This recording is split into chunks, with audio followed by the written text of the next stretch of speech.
ارگد کا سفر۔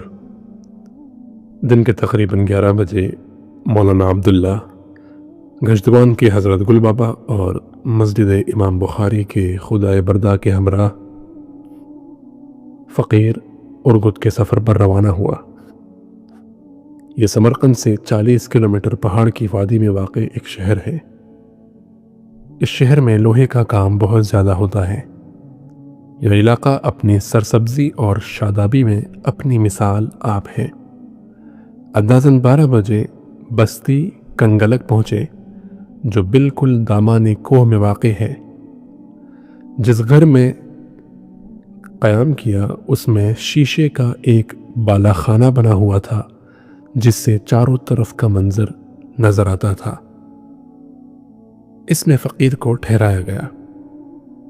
جدھر نظر پڑتی ادھر ہی سبزہ اور پھول۔ قریب پہاڑیوں پر سفید سفید برف نظر آتی۔ گلاب کے پھول اتنے بڑے کہ جیسے بڑا پیالہ ہوتا ہے۔ سنا ہے کہ نبی علیہ السلام کو گلاب کے پھول کی خوشبو پسند تھی، اسی لیے مولانا قاسم نانوتوی رحمۃ اللہ علیہ بھی اسے پسند فرماتے تھے۔ فقیر بھی ان پھولوں کو محبت سے دیکھتا رہا۔ عجیب بات تو یہ تھی کہ یہاں کی خود رو گھاس پر بھی چھوٹے چھوٹے خوشبودار پھول لگتے تھے۔ مختلف رنگ کے پھول اتنے خوبصورت کہ دل چاہتا تھا کہ ان کو دیکھتے ہی رہیں۔ سبزے کو اس زمین کے ساتھ کوئی خاص مناسبت تھی۔ خشک میوہ پیش کیا گیا تو بادام بھی بڑے بڑے اور لذیذ۔ خشک میوہ یعنی جس کو انگلش میں ہم ڈرائی فروٹس کہتے ہیں۔ آگے حضرت پیر صاحب فرماتے ہیں کہ اخروٹ بھی مزیدار، پانی نہایت ٹھنڈا کہ جی چاہے پیتے رہیں۔ یہ جنت نظیر علاقہ دنیا کا انوکھا علاقہ تھا۔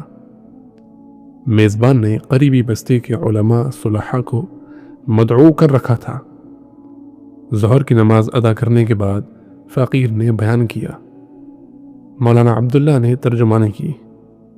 تقریباً 3 بجے میزبان نے کہا کہ گاڑی تیار ہے، آپ کو قریبی پہاڑی پر لے جانا ہے۔ واپسی پر عصر کی نماز جامع مسجد میں پڑھیں گے۔ یہ سفر بھی عجیب تھا۔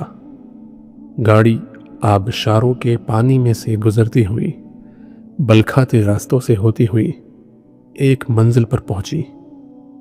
یہاں کسی بزرگ کا مزار تھا۔ اتر کر فاتحہ پڑھی۔ ماحول اتنا پرسکون کہ خود بخود مراقبہ کرنے کو جی چاہے۔ فقیر نے اس جگہ پر حضرت گل بابا کو مراقبہ معیت تلقین کیا۔ یہ نقشبندی سلسلے کا ایک سبق ہے جس کے بارے میں حضرت پیر صاحب نے یہاں پر لکھا ہے۔